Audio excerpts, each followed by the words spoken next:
hello. Welcome to another Collector Fusion with a special guest, Jason Bienvenu. I like how you got the phonetic. You nailed it. It was phonetically spelled out there, so you can actually get it right, though. It's like that's very clever. Yeah, I thought it'd be fun.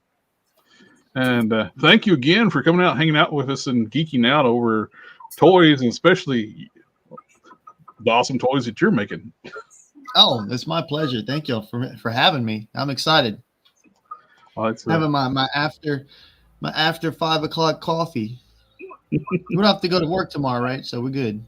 Nah, I'm a Monday through Friday night, 8 to 5, so I'm good. I'm an everyday guy. I work every day. Quinn don't stop. Nope. Can't stop. I only take 2 days off per year, which is Christmas and Thanksgiving. Other than that, I work 363 days out of the year. Dang.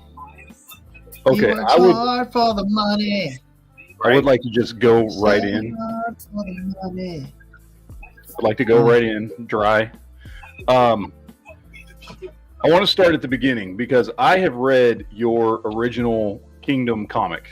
Okay. Oh wow. 2013, right? And yeah. I love it. I love it. It's great. It's fantastic. And so that was. I mean, at the time that you were making that original comic, were you thinking about toys, making toys at all? Well, when I was doing the character design for it, for the figures, I was thinking about how, how fun Masters of the Universe character art was, and I thought, if I'm going to do the character designs, why don't I make them to where they would make fun toys? But I never really thought, okay, like as soon as I do this, we're gonna do the toys. But once the comics were done, my creative mind was like, well, you did the comics, so you should probably try to do the toys now. And I said, okay, let's do them. And it just kind of went from there. And I just have to say, and I was talking about this with Jared last night. Oh yeah. I'm a huge fan of your art style. I love that original artwork from the original series. I'm not to knock anything that Animal Warriors of the Kingdom is doing. It's phenomenal. But when I first saw your art style, it reminded me, not that your artwork is the same, but it reminded me of the feeling I got the first time I saw Mike Mignola, in that it was so unique and different from anything else that I had seen. Very much. That it just popped and stood out so much that I just loved it. Are you ever planning on maybe inking or penning an issue of the new series? I don't know. I don't want to rule it out, but I still do the colors for them. But it's funny, whenever I decided to start drawing again, I remember going into a comic shop and just kind of like looking at books, and I picked up 2 different Mike Mignola titles. I picked up, obviously Hellboy, and I wish I could remember what the other one was. I can't remember what it was, but it might have been something like a Lobster Johnson, like just a one shot or something. And I was like, I could do something similar to this, and so it gave me like the freedom to like not do the quote unquote house style that, like Marvel and DC is known for. But yeah, that's a huge compliment. And I really like the way he does all of his paneling and the pacing of the comic books. And I like that. Such a fun style. Yeah. Oh, thanks. Yeah. Like I like that his storytelling doesn't necessarily pander to the audience. Like he tells his stories through like visual cues, and like, if there's something that's a very important plot point, they'll mention it in text. But I just really like the way he tells stories, and I thought it was a good mentor type of situation. It was almost like a comic book recipe, for me, a how-to show, I should say. It was fantastic. That was the thing that got me the most, I think, when I first was looking, pull it up on the first page and that kind of stuff, was just the artwork just popped. Like, it was great. I loved it. I mean, the story, no, like, it's just the artwork. No, the story and everything was good too. But that was the thing that caught my attention first on that original series. And it's funny because I'll go back and I'll read the story now, and I feel like the writing's kind of a little cringy for me. But it was like the first thing I ever did, so it's still. Nostalgic. But I think it's great. I love it. Now, moving a lot of into like that. Yeah, and I mean, moving into the newer series. I mean, obviously, you can tell you packed a lot more into it. There's a lot more myth and lore and all this stuff. Right. Yeah. That's going forward, I was like, one of the things that I just love about Masters is, the fact that they might be like having like a sword and sorcery fight, and then like 2 seconds they're like, now to the sleds, and then like jump on like the sky sleds and like go flying around like on these like stone griffin sleds, And I thought to myself, I was like, that's a really fun sandbox. So let me like sit down and like really think about it. And it's funny that, like the artist Utoma and I met during lockdowns for COVID, and like we were kind of bouncing ideas off of each other, and we're like, man, we were like on the same wavelength, And so yeah, like we tried to like really set everything up so that whenever something's in toy form or you see something on the comic book, you're like, checks out. It makes sense, according to the lore that we've built. So what's up, Tiffany? I see she's in there. Let's see, what's she asking me? Eye articulation chain. Hold on a second. Tiffany's asking me something. Let's see here.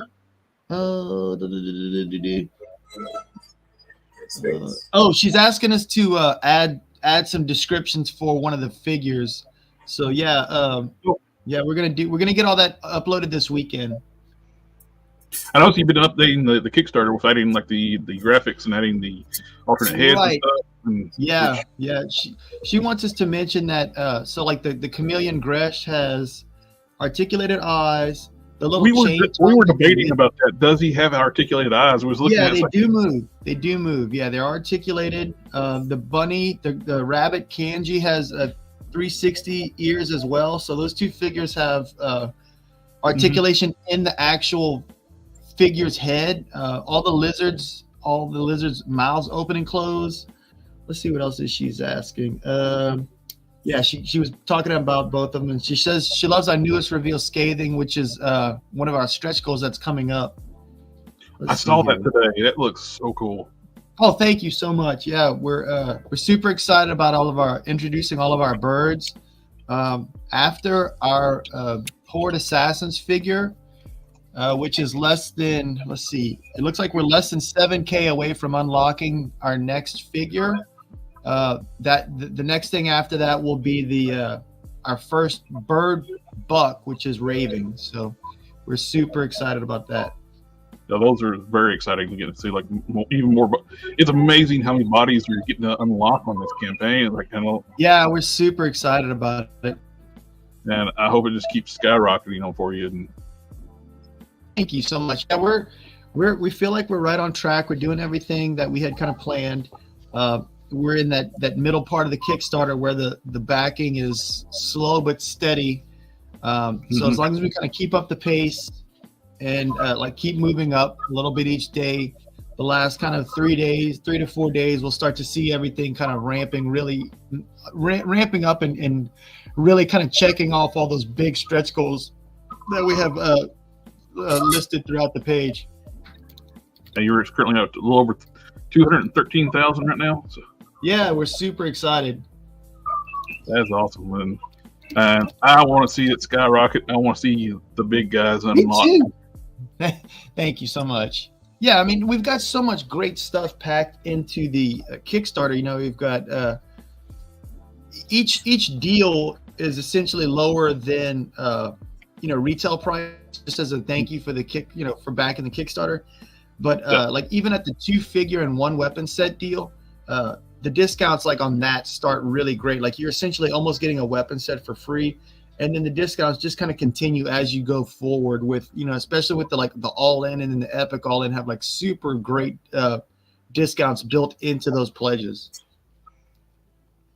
It's definitely best deal to go ahead and back to Kickstarter, and it goes into the total automatically, helps unlock more cool stuff. Right, exactly. Yeah, you don't. It's better for the consumer and for you guys too.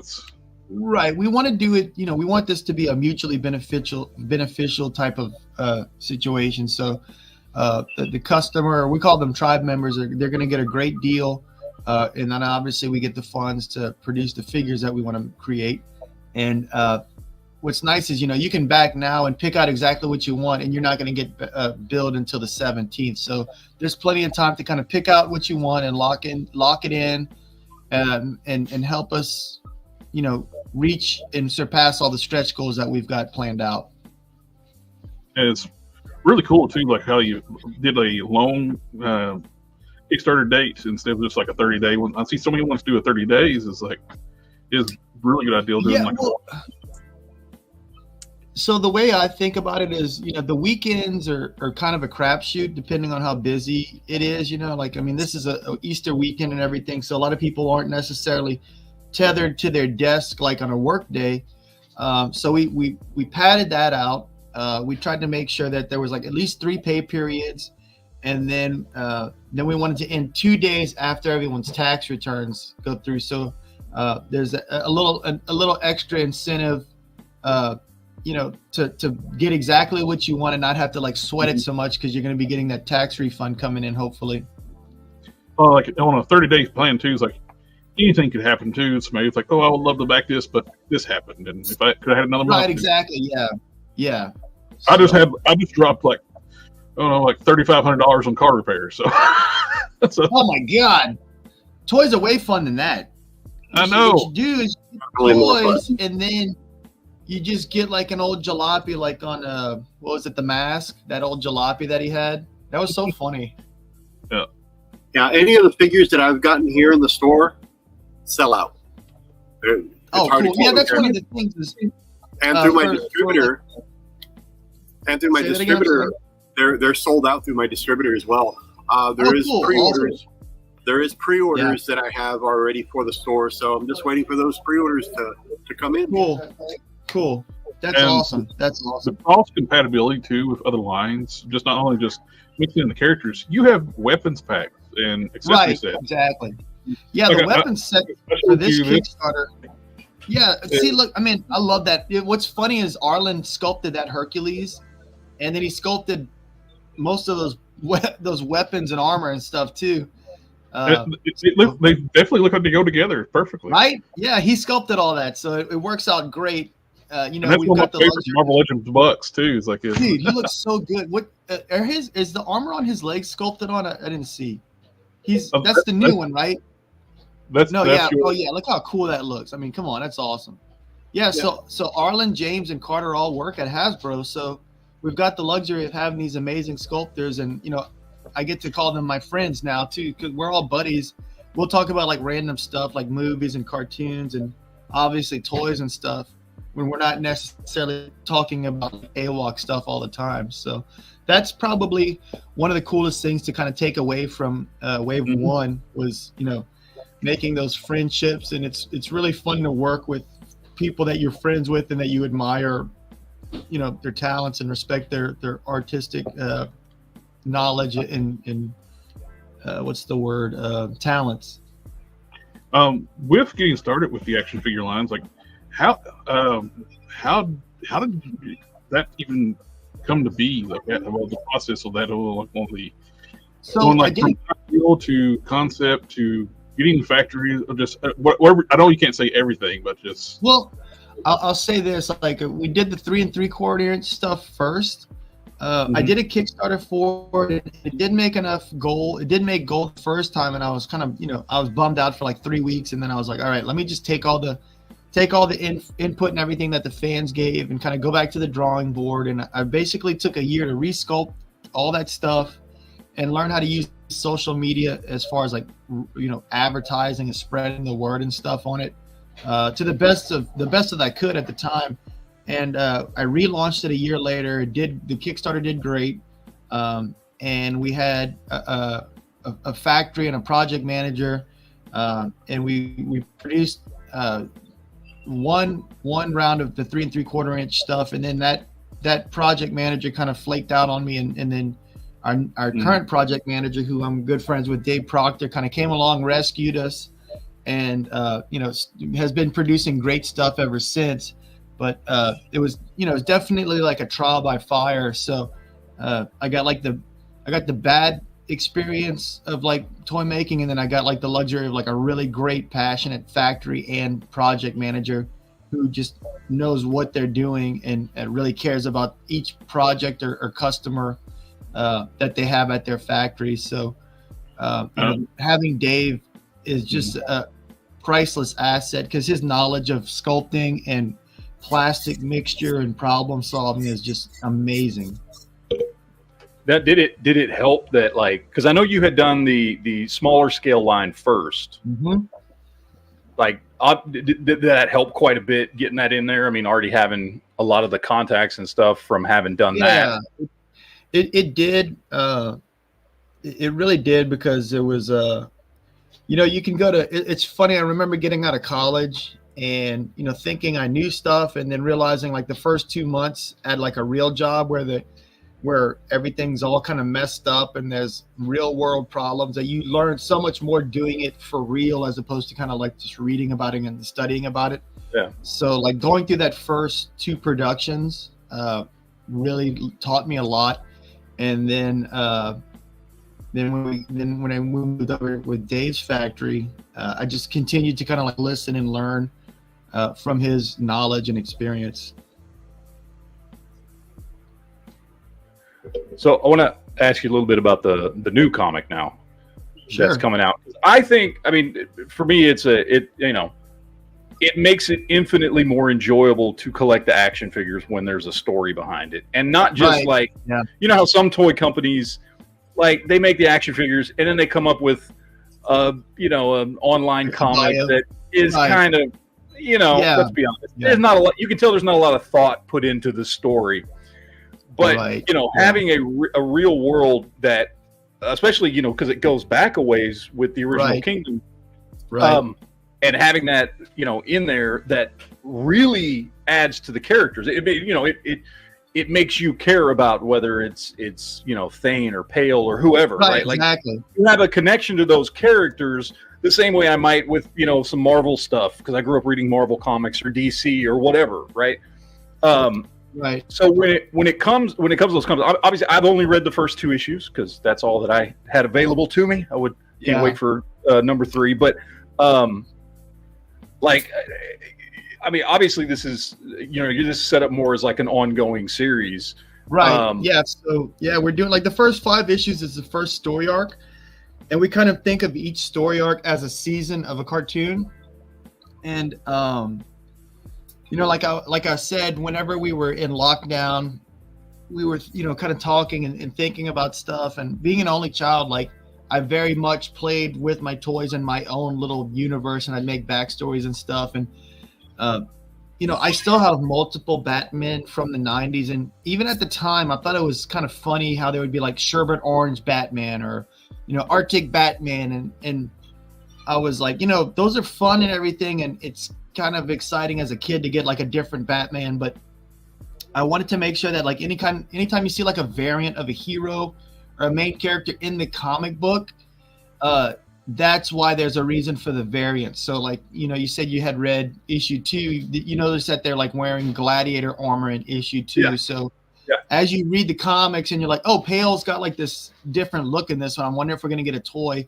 That's kind of the idea. It's like we've got little Easter eggs kind of peppered in throughout the comic book, through each issue, to kind of show off like, oh, hey, listen, this is a little hint that you might be getting a new variant of one of your favorite figures coming up. Now, let me ask you this, and if this spoils anything, then don't answer. Are we at some point going to get a figure of human Kali? Yeah, that's actually the plan. We just don't know exactly where we're going to slot it in.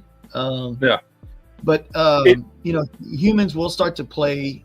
They'll start to play a little bit more into starting on the second story arc. So we're going to factor in humans and aliens and robots and stuff. This is just kind of I find that like series 1 and 2 on the Kickstarter was kind of just like easing the reader into something that is just a small corner of like the universe that we're creating. Yeah. I remember reading when I read the original Kingdom, and the way that you had done the dialogue and everything, and the way that there was some technology, you've got the floating city, and you've got some things in there. And I remember as I'm reading that, I'm thinking, is this like a Planet of the Apes type thing where this is far in the future?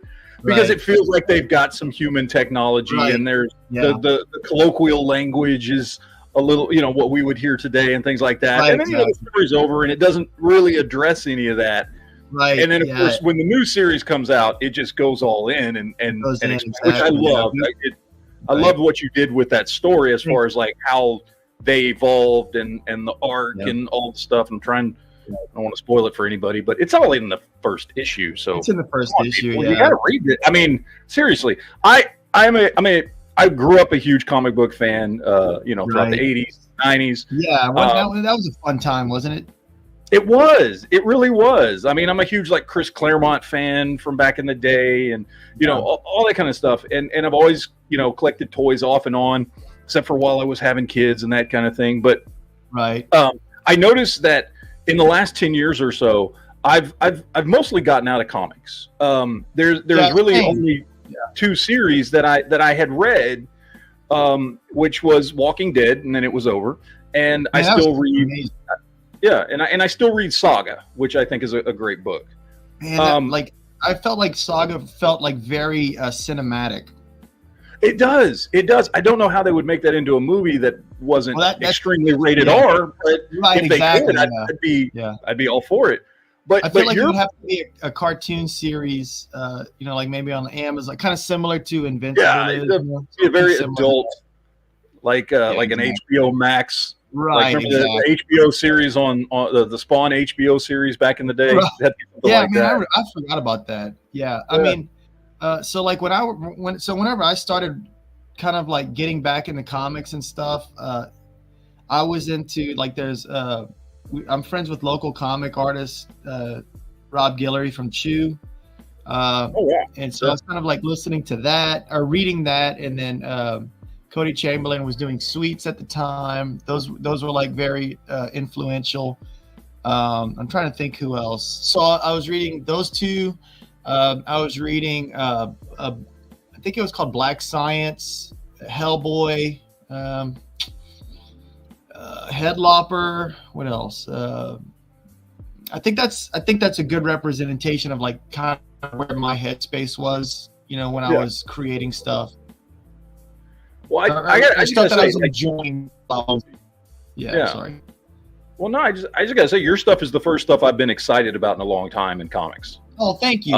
It really is. Genuinely, I'm not just saying that because you're on the show. Like, genuinely, I love it, and the fact that there's also a toy line for it, an action figure line, is just perfect for me, for somebody like me, right? Like I am a comic fan who just hasn't found any good comics lately, and I love these action figures, and then here comes stuff like your stuff comes along, and it's just like, oh well, here's an awesome comic that actually is good and doesn't feel like it was just slapped together to back up a toy line, but it actually feels well thought out and fleshed out, and the characters are great, and the mythology and the story and everything is great. Thank you.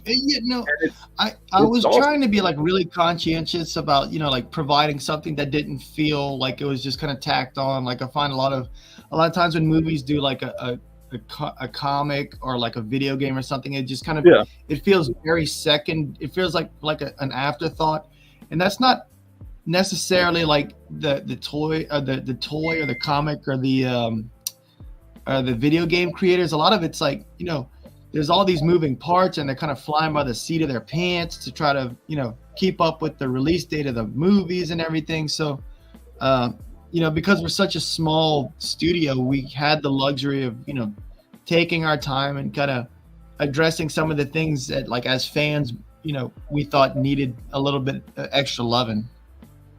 Yeah. Well, it's phenomenal, and again, and it blows me away specifically because it has been so long since I've found a comic book that gives me the same feelings as all the stuff I grew up reading.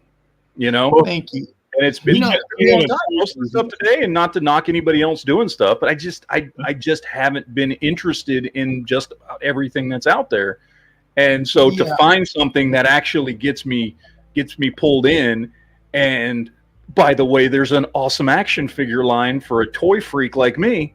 It's just like the perfect combination. And we had a toy news show last night, and after hours we hang out on backstage. Matt logged in so we could geek out about Kingdom and AWOK. I just read the first 2 issues this week of cool. Okay, so it's fresh. I had read Kingdom. This one.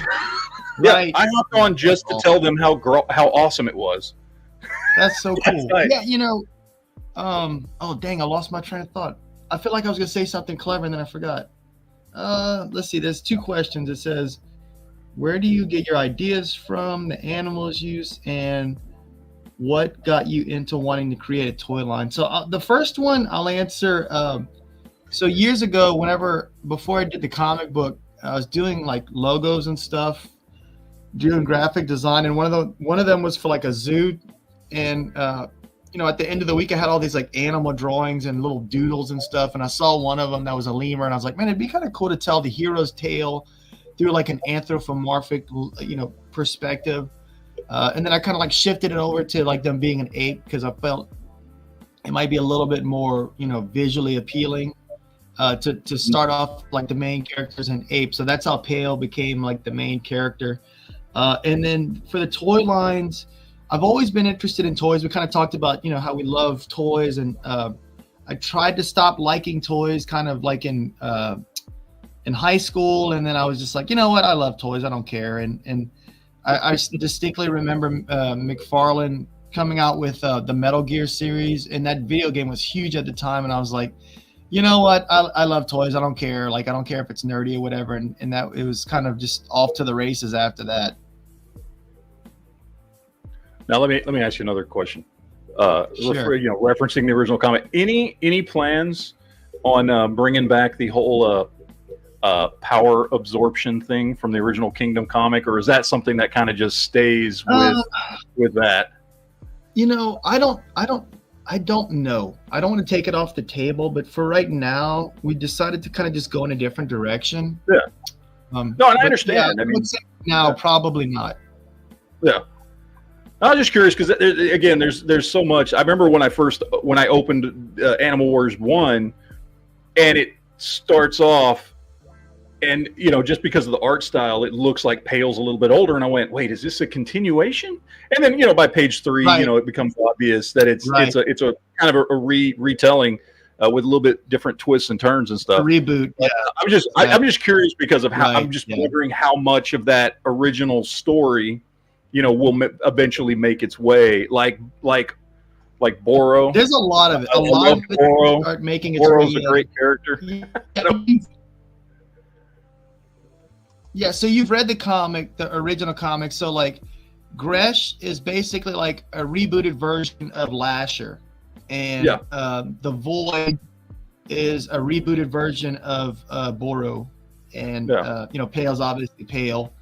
There's a lot of characters that just kept their name.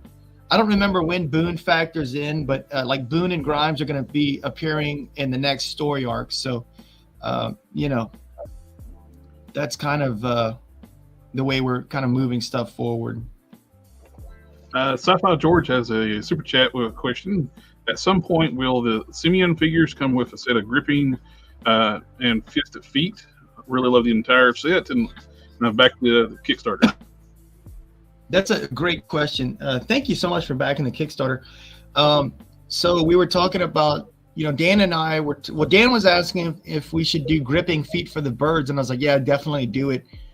Because people were asking about gripping feet for the apes and stuff. So we've got like multiple questions about asking, are they going to get gripping feet? And every time someone would ask, I would say, you know, I would like to do it, but I don't know what they want it for. Like, do they want it to grip a pencil, or do they want it to grip a branch? So it's like, I need to know like what they wanted to grip. And someone was like, we just wanted to grip the other weapons. And I was like, okay, that's what I needed to know. So like once I was like understanding what they were asking for, I was like, okay, good. That's what I need. I needed that like missing information of like what exactly they meant. So once we figured that out, or once I understood that, I was like, yeah, there's no reason why we can't do it. That being said, you know, right now we're focusing on all these different body types for this Kickstarter, but we plan on, you know, whenever we get back to doing those other figures and re-offering, you know, those 8 characters, we're probably going to start offering that type of stuff in the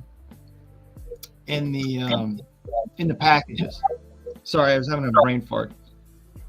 The older I get, the more I have. Yeah, I know, right? It's like, man, what's going on? Yeah, Tiffany's asking about us listing like the price points on the figures. We're definitely doing that. Right now, I'm trying to do the. I'm actually updating the Kickstarter on the back end. Everyone, I had several people asking me to like add the graphics for stuff that's already been unlocked, because we're offering so much stuff that it's really easy to kind of lose track of what's been unlocked. So I actually just kind of did that while we were just discussing the other stuff. Yeah, I was sitting here looking at the skating, the picture of the graphic on the Kickstarter. Yeah, he's going to be another fun character. All the birds are going to come with wings. These are just kind of, you know, proof of concept images right now. Like I know Dan's getting really close to finishing raving, so we'll see an actual like, you know, working version of him. Like it'll be a gray render, but hopefully we'll have a photoed version of him before the end of the Kickstarter.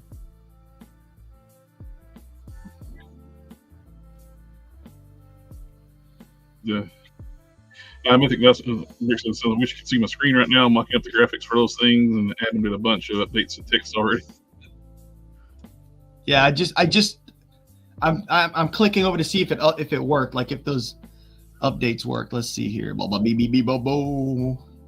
Yeah, now it's showing. So we can kind of keep track of what's been unlocked. That's cool. Yeah. Yeah, cool deal. Awesome. See, the heavy infantry, my eyes are horrible. Dude, same. I just got my eyes fixed. I got LASIK, so I'll have days when it's really fuzzy and days when it's really crisp. I'm at that point where I need glasses to see distance. I used to feel fine to see the screens and stuff with my glasses on, but now if I have my glasses on, I cannot read the computer screens at all. Yeah, you know, right after I got LASIK, not this Thursday, but the Thursday before, and like I got it, and I got off the table, and I was like, whoa, I can see like 20/20, and then like just throughout the healing process, like it gets to where you like your near vision comes first, and then like the far vision comes. You know, that's the last thing to kind of come back. So I think it was this past Wednesday. I was running errands and we were heading back home, and we were like headed towards the sun, you know, like where the sun was rising, and my eyes just started like really, really watering, and they were like tearing up. And like when it finally cleared up, I was like, whoa, I can like see really, really clear. I was like, oh, cool, it's finally back, you know, but I still have a little bit of fuzziness. So it comes and goes. It'll get there. Well, it's, my brother got it a while back too. And I kind of wish I could be able to make time to do that. Yeah, it was like okay, be ready to like not do anything for, I think it wound up being like 4 days, and I was like, by the 4th day, I was like, come on, we need to get those eyeballs working again, you know. Oh, and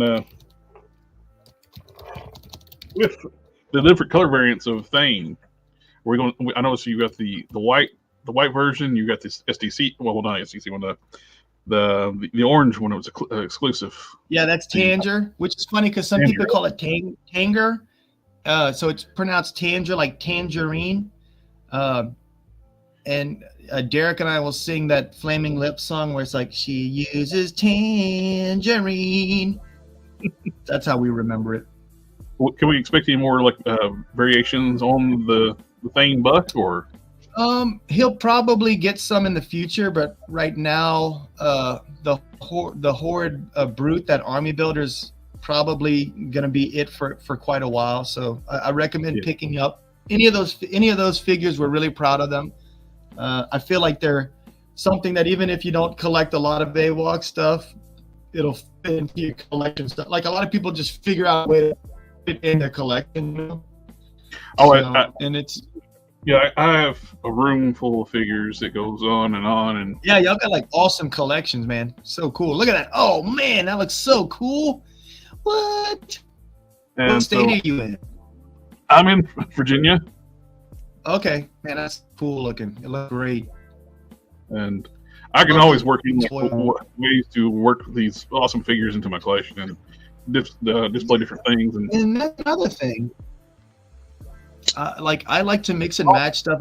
Like growing up, I've always mixed and matched like my GI Joes and Star Wars figures and vehicles, and then I kind of segued into Masters and Thundercats, mixing together those, and then mixing Teenage Mutant Ninja Turtles with the Thundercats and everything else. And then I kind of moved into like the Toy Biz era, X-Men and X-Force stuff, and then the Power of the Force came out again, where we were like, oh, finally we got new Star Wars toys again. And then I went through that kind of like 2-year period of trying not to be into toys, and McFarlane ruined that with their Metal Gear stuff, and the Spawn series was great. What else did they do? At the time, Four Horsemen was sculpting for McFarlane. They had, I think it was like the Total Chaos series was so cool. Yeah. Well, I was talking about mixing stuff in. This was the reason why I was wondering about a variance on Thane. You could totally work these in as like guerrilla warriors from DC, from the Guerrilla Nation. I haven't read that much DC. It's funny because a lot of people ask me about like pop culture stuff and like comics and stuff like that, and I'm interested in history, so sometimes I won't get certain references. Like I'm interested in Mongol history, the Huns. I really like Aztec and Mayan history. Obviously, Roman history, stuff like that's very fascinating to me.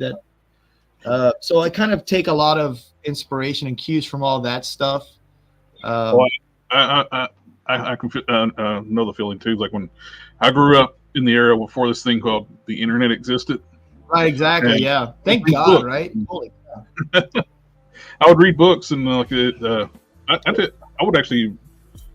We had like 2 sets of encyclopedias, and I would read like the sections of mythology, Norse mythology, and things like that, and just really study it. It's like, right. Enjoy this. What's a book? Yeah. Is that a thing? It's so funny you say that, because before I was doing this full time, I was working at a university, and like you wouldn't believe like the books kids would throw away. Like they throw away these awesome history books that were like phone book size, and I was like, yes, please, I'll take that. Mm-hmm.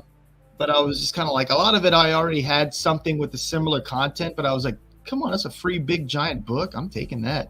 They were just at the end of like their semester, they would just kind of like offload those books that they wouldn't get a high resale value for. And I was like, this is actually like a really good resource. Y'all should keep it. It's enjoyable to have, handy. It's like, we have hurricanes so often. It's just kind of like nice to have stuff to read if you don't have electricity for a week. Oh yeah.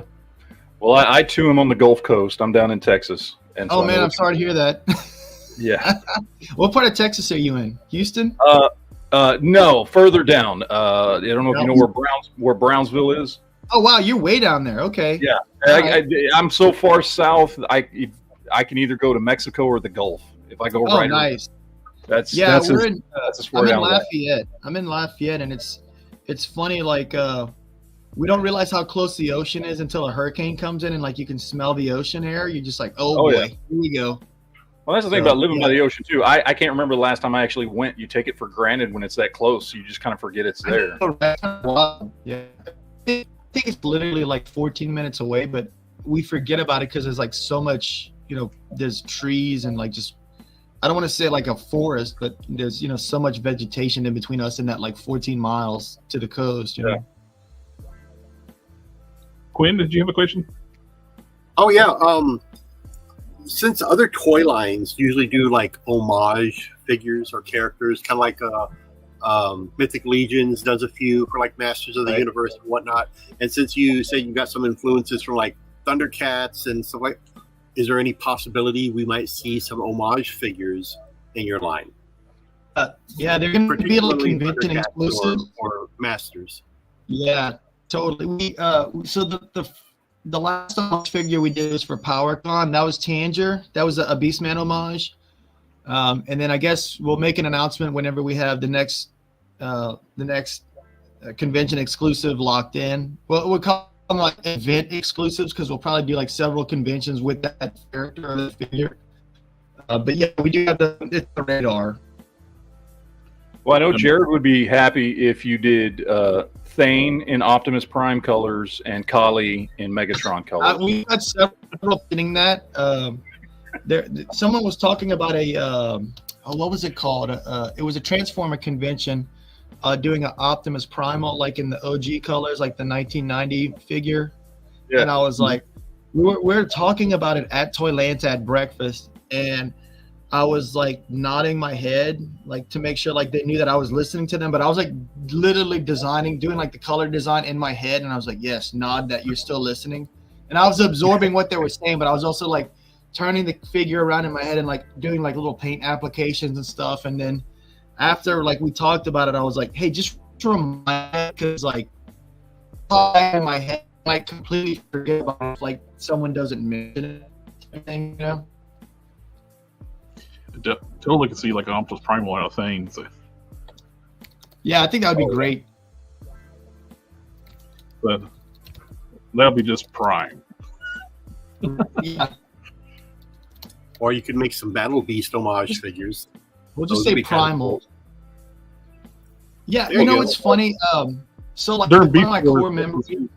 During Beast Wars, that was his catchphrase. That's just Prime. Is that what they would say? You know, I don't remember much about the cartoon. It came out at a time that like I think whenever the cartoon aired, I was like either going off to school or like I would get home like right when it was ending. I can't remember now. I'm sure it was syndicated, so it's probably different for everyone. But oh shoot, what was I gonna say? It couldn't have been that important, right? Let's see here. Dinosaur. Akujinos like was asking like Dinosaurs homage. It's so funny. Someone mentioned like the red lizard was it like looked similar to one of the dinosaurs, and I was like, man, I totally forgot about that show until y'all mentioned it. But I do remember the theme song being stuck in my head for a few weeks when I was in second grade, and I was just like, the song out of my head. You know, I remember really enjoying the cartoon, like, but I had forgot about it. It still pops in my head every so often. It's like it's great, dude. Yeah. Dinosaurs.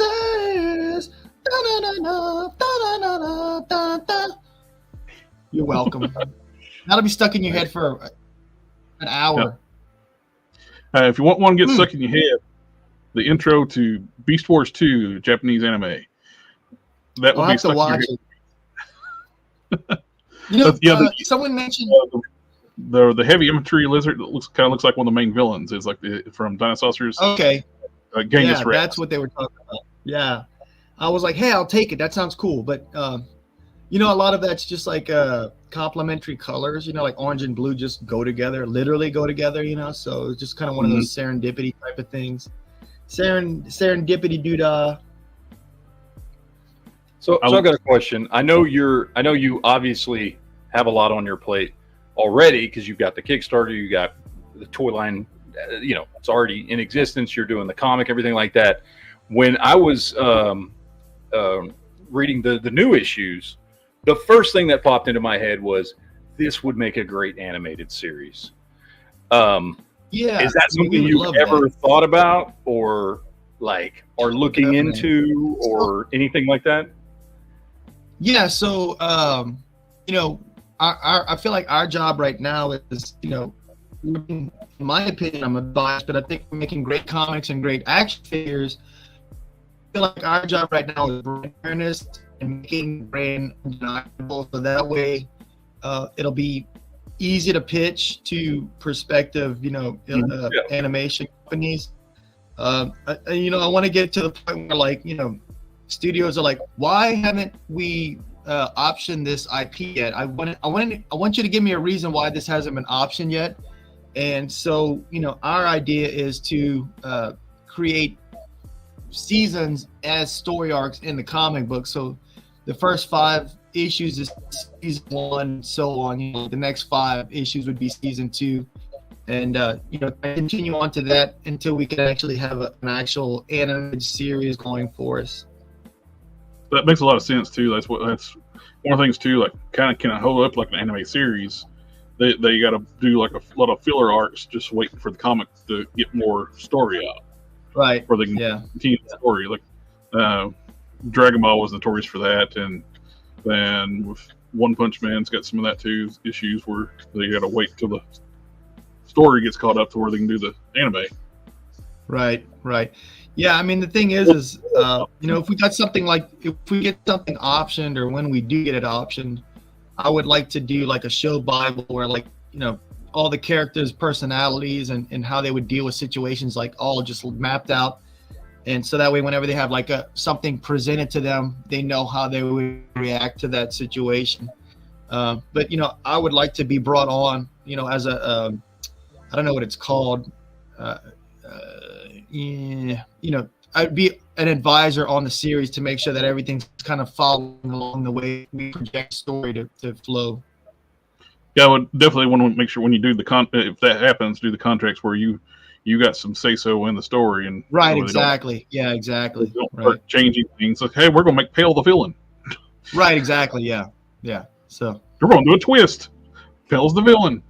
A twist. I feel like the comics got a bunch of twists in it already, but, like, never underestimate, a studio's desire to kind of put their fingerprints on it, and that doesn't always necessarily translate to a good thing. So exactly. I want to have.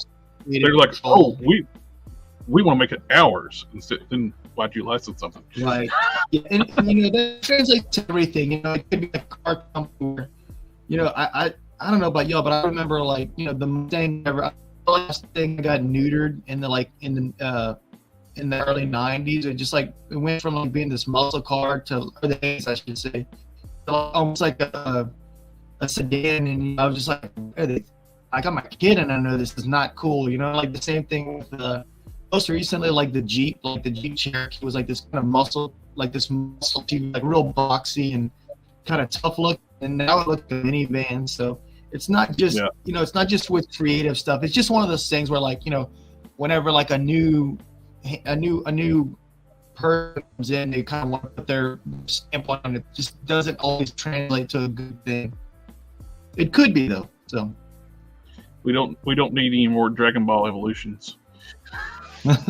Yeah, you know what? I watched 2 episodes of Dragon Ball, and I probably just watched 2 bad episodes, but, like, it was Frieza and Goku just talking the whole time, and Goku was, like, powering up, like, putting up this power bomb behind his back, and at the end of the episode, he, like, throws it, and, like, there's this, like, nuclear explosion, and I was like, wow, that was cool. He destroyed him, he distracted him, and then, like, the opening episode is, like, the smoke's clear, and Frieza's just like, that did nothing to me, and I was, like, immediately changing the channel. I was like, nope, we're not doing this. But I'm sure, I mean, it's obviously a great series. I just picked it up at the wrong time. Well, that Namek arc, they drug that out so long. It was like, oh my God, I was like, I can't take it. There's a fan edit. Sorry, well, on a tangent on that, but there's a fan edit online. It's Team 4-Star. They make a comedy edit of it. They condense everything down. It just flows so much faster. That's cool.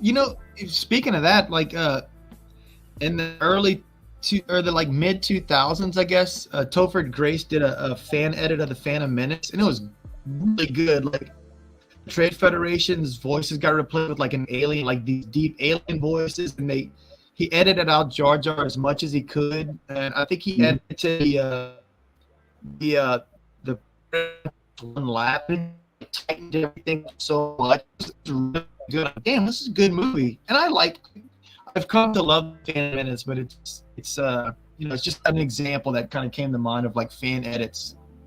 I would imagine a fan edit of Phantom Menace would be about 27 minutes long. You know what? I think it was, to be fair, I think it was probably like 90 minutes. So, but. And look, I'm a huge Star Wars fan. But me too, dude. I got Star Wars tattoos, so. Yeah. I'm a huge Star Wars fan. I grew up on it, but that movie is still to this day, while there's, first of all, I think it has, out of everything Star Wars, the best score of any movie, period. It also has Jar Jar Binks. Right? I will have to say, though, Jar Jar was added in the market for kids. It worked. I remember being in play aisles, little kids were going, Jar Jar Binks, Jar Jar Binks. Yeah, to be fair, that movie kind of came out when like all the Gen Xers were like, like we were. I know I was like I think I was a senior in high school and just felt like I knew it all and I was real jaded. And The Matrix had just come out, so like that was like real dark and edgy. And then The Lord of the Rings like came out too. Like there was like all these kind of like dark, edgy stuff, like fan, like nerd stuff that was just like real, like not kid stuff. So like, I've come to love those movies, like the prequel movies. I am still like butthurt about the sequel trilogy. I haven't kind of like warmed up to that yet, but I guess as time passes. Man, that was interesting. The sequels was very interesting. I felt like it was like creative teams like throwing grenades into each other's trenches and being like, okay, have fun, type of thing. So from my understanding, they had an original outline for the movies. Then Roundhead Johnson decided to go, I'm doing my own thing and destroying the entire thing in the middle. Yeah, man, that was not cool. Like he should have just stayed. He just should have. Luke wasn't supposed to die. Right. I was like, man, what's going on? The story behind it is J.J. Abrams outlined all three films. He did the first one, and they were supposed to stick to that outline for the second two. I don't understand why he didn't just direct the middle one. I don't get it. They were going to have a different director do each one. It was going to be him, Rian Johnson, and then I believe the third one was supposed to be what's his name, Trevorrow. I'm blanking on his first name. Park or Jurassic World. I mean, yeah. Yeah, he was going to do the third one. They had lined this up, and everybody had talked to J.J. Abrams, and this is the story we're going to go with, and it just everything that then everything went to crap in the second movie, and we're left with what everyone I think considers the worst of anything Star Wars that exists. But that kind of brings me to some other stuff. So like, I'm just curious because I know you talked about the stuff you were into and stuff. So like going back to what got you to the point to where you wanted to start doing your own comic, like what kind of stuff, what franchises and what toys and what comic books and things like that, what movies did you love, what kind of got you to the point to where you were like I want to do this thing, what in other words, what I'm asking is what kind of geek were you growing up? So you've read the original comic book and you've started reading the new comic books, and so to you I don't think this will be any surprise, but I really liked The Island of Dr. Moreau. I loved 2001. I remember these are kind of like very kind of like not famous animes, but there's an anime called Lensman that I really enjoyed. Oh, I love Lensman. I read the original books. Which I don't know if you ever read those. Fantastic.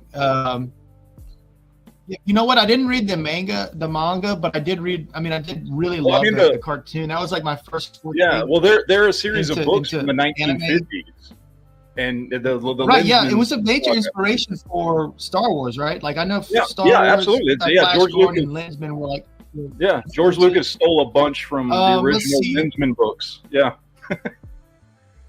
Yeah, I mean, it's funny. It's I kind of consider it like it's not. I don't consider it stealing. It's just a genre. Oh no, I don't either. It's like a space opera type of thing. I mean, Yeah, he took inspiration from where he found it growing up, as we all do. Right. Yeah. I don't think it's wrong at all. Read the first what he did was great. Oh God, yeah. I mean, everything. Obviously, grew up loving Star Wars. There's such much out there now. Lore is built ingrained into us. We're reading. There's stuff that's going to inspire us to do whatever we write from now on. It's like, right, exactly. Yeah. I mean, I was an only child, so like I would always, I would, and I was dyslexic, so like I wouldn't always read like the bios for like G.I. Joe. Like I kind of knew their names and stuff, and I'd watch the cartoon. But I mean, I grew up watching, I don't like to say Masters of the Universe. I grew up watching He-Man and Thundercats and Ninja Turtles and but like movies I loved, like Blade Runner and Predator, Terminator. I like Terminator 1 better than Terminator 2. I know that's like not the normal opinion, but just something so appealing about like the first Terminator. And Terminator 2 is obviously amazing too, but I like the kind of dark noir type movies. I loved Highlander. Stuff like that growing up, very influential. I'm trying to think of like books type stuff. I was very interested in what was going on like during the Cold War. Like we kind of like had the tail end of the Cold War in the late 80s and 90s, so but I remember like hearing like sonic booms and stuff going over the houses whenever like they would do the those like those big bomber runs, like hearing that and reading Alas Babylon, stuff like that. I saw something about the Terminator, French House's bomb. Yeah, I do love Terminator. I enjoyed Aliens is a huge influence. The second installment of Aliens, in my headcanon, there's only 2 Alien movies, and the second one is my favorite. There's a featurette at the end of the DVD of Aliens that's like 3+ hours long about James Cameron's like the making of process, and it's very, to me as a creator, it's very inspirational because at the beginning of the production, like he had so many different, all the craftsmen and stuff were like fighting him, and then by the second act of like the making the movies, they finally like understood his vision and stuff. So that kind of stuff's really inspirational and cool to watch, especially while you're like kind of struggling along and grinding it out, trying to do stuff on your own. Now I've got the luxury of having this great team that like we all work together and we respect each other. And I think we all really check our egos at the door. Like we're just kind of like, oh, hey, is there something wrong? Let me know. If there's like, can this be improved? Let me know. And because we all tend to work that way, where we're just like, we trust each other to like try to make the product as best we can. There's something that's like very liberating about being like, okay, I know one of them's gonna like catch something. If I'm like going way off on this tangent, they'll kind of like rein me back in and be like, hey, listen, X, Y, and Z needs to be tweaked or adjusted, or that kind of stuff's like really cool. Now we've got like, I feel like not like I'm the art director, but now we've got like this group that like really enjoys each other's company and helps each other, make a great product. I actually don't mind. I actually thought which was Genesis?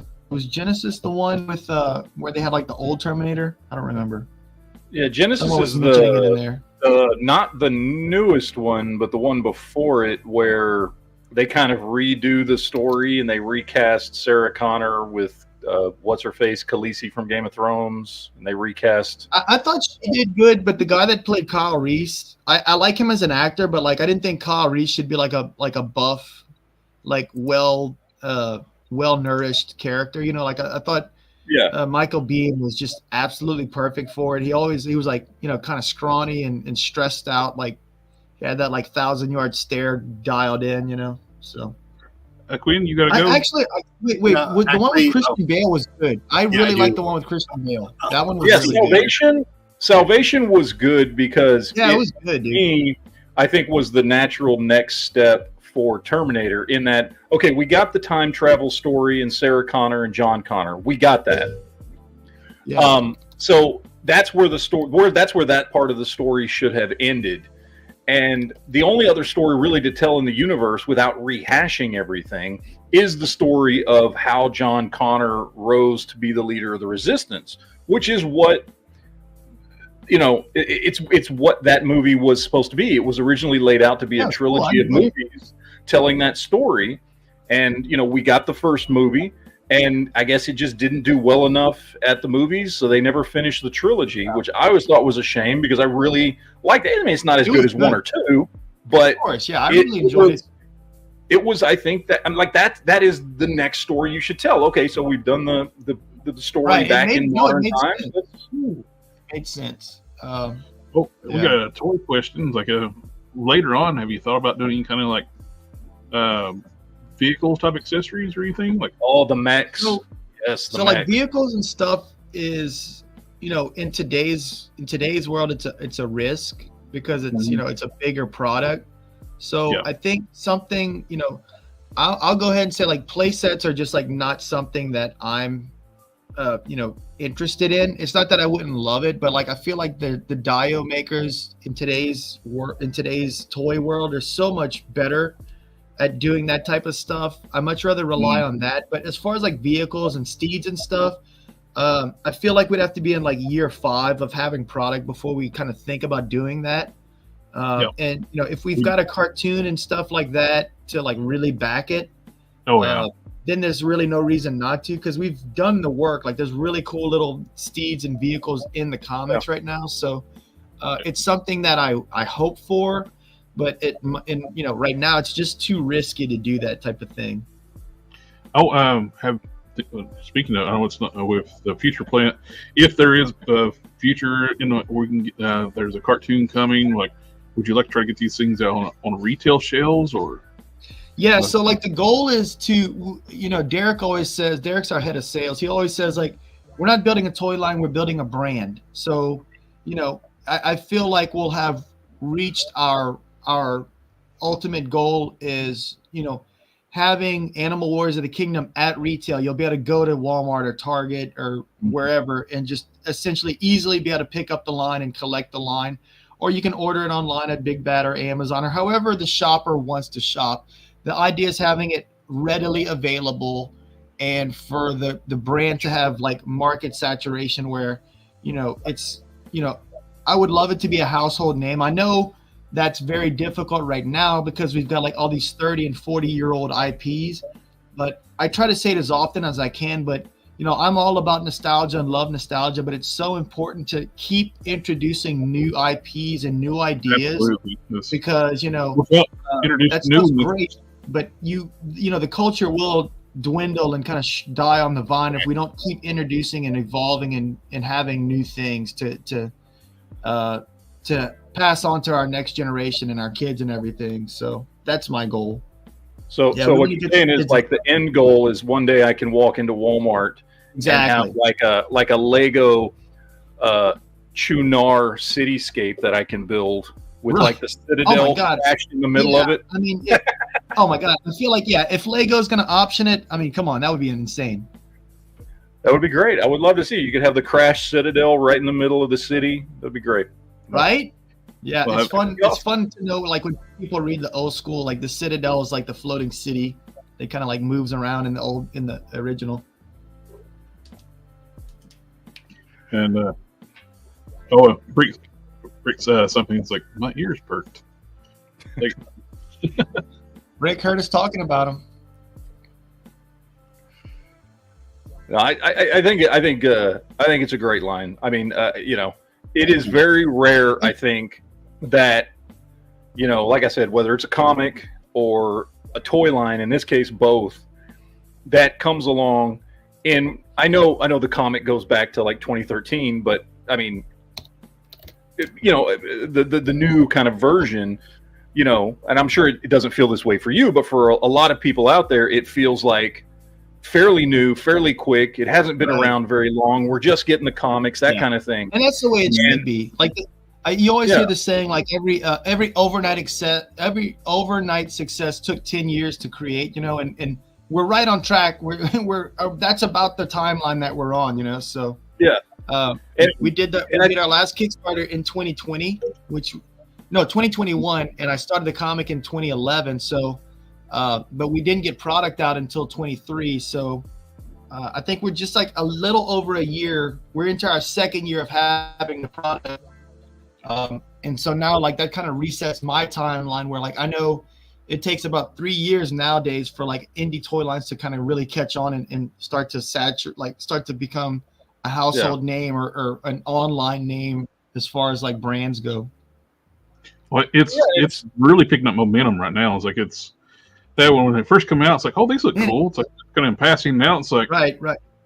When's the next wave coming out? It's been so cool to see people's reception at the booths. You know, where people they'll see it online and then they see it in person. And they're like, oh, I get it. This is cool. And then they get to pick up the toys and they feel the value in the toys. And we've got stuff on display for them to kind of play around with and enjoy the figure. And they're like, okay, I've been on the fence. This is really cool. I'm going to go ahead and get it now. And I can't tell you how many times like at a convention people will get like several of them, you know. That's what I was going to say too. Is like once you have these in hand, you can feel the quality of them. Your factory, your factory is doing an amazing job putting in a really high quality product. The team, the design, and all is doing a really excellent job. In your marketing is doing an excellent job as well. It's like you're getting they're kicking ass. Like Brick and Adam are doing a great job, and especially the design team too. Because I can't tell you how many times a new line comes out, and in the first wave or 2 waves or 3 waves or whatever it is, you know, they always hold back. You know, you don't get all the articulation or you don't get all the accessories or something. I mean, even McFarlane's done this. He did it when he first started doing the DC Multiverse stuff. He held back on things. And to have a toy line come out that just, I think, has got everybody talking, knocks it out of the park, both with the source material and the figure. I mean, the figures as they come out, like they feel like something that's been around for a long time. It doesn't feel like this is the full release. You know what I mean?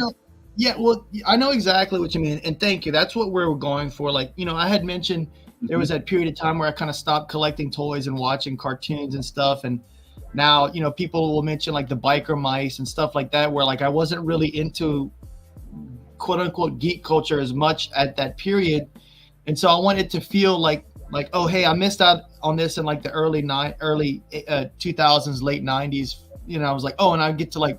Now I'm gonna like discover it for the first time, even though it is a brand new product. But yeah, I mean, it's something that should feel new, but also a little nostalgia at the same time. You know, it's such a great line with the design is the anthropomorphic characters is one of those things that really something so fun about that. You know, it's just so many popular lines. It's been that you've had the turtles, you've had what you just mentioned, the biker mice from Mars, you've had. Well, they just bring back Street Sharks. Yeah, I saw that. I wish they weren't just doing like total just a reissue. I'm guessing if they're going to do something, they're going to do the reissue and see how that does, and then they'll go ahead and do the redesigns or like something similar. But I mean, I get it. It's they're kind of like following the origins. They're totally like Origins figures with the same type of articulation. Right. And they're fun. They look really cool, but it's like, you know, it's essentially just like a reissue with added articulation. And I mean, I'm guessing that's their strategy, you know, to kind of do. I think they're a little gun shy with doing like a Masterverse again, because. Yeah, totally. Yeah, no, I get it. Yeah. The Origins has been outselling Masterverse 2 to 1, if not more. And dude, I love Mastersverse. I don't know about y'all, but I just got. Let me grab it real quick. Hold that thought.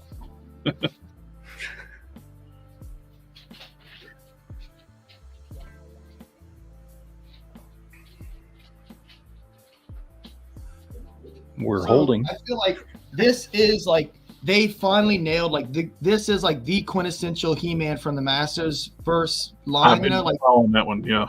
I got it in. I pre-ordered, forgot about it. It showed up early. Got it in. I was like, holy crap, this is so good. My only slight nickname has a good head power sword, but I mean, I've got plenty of power swords. Mm-hmm. But I liked it so much that I immediately ordered another one so that I could have the classic metal bra. What is that called? Because I keep calling it a bra, and I feel like it's like a harness. kind of a backhanded comment, but it's not. It's totally not meant to be. I just don't know what it's called. You know, I guess like straps. I don't know. It would be like a harness, chest harness. Yeah, harness. Thank you. Yeah. You know what? I'm gonna keep calling it the Metal Brawl just because I think it's funny. It's the bro. Good. It's so funny because it offers just zero protection. You know, I feel like they would just we can't have this dude running around shirtless. You know. Okay. Someone else is straps on him. Referencing Seinfeld, the man. There's the man's ear. Man's ear.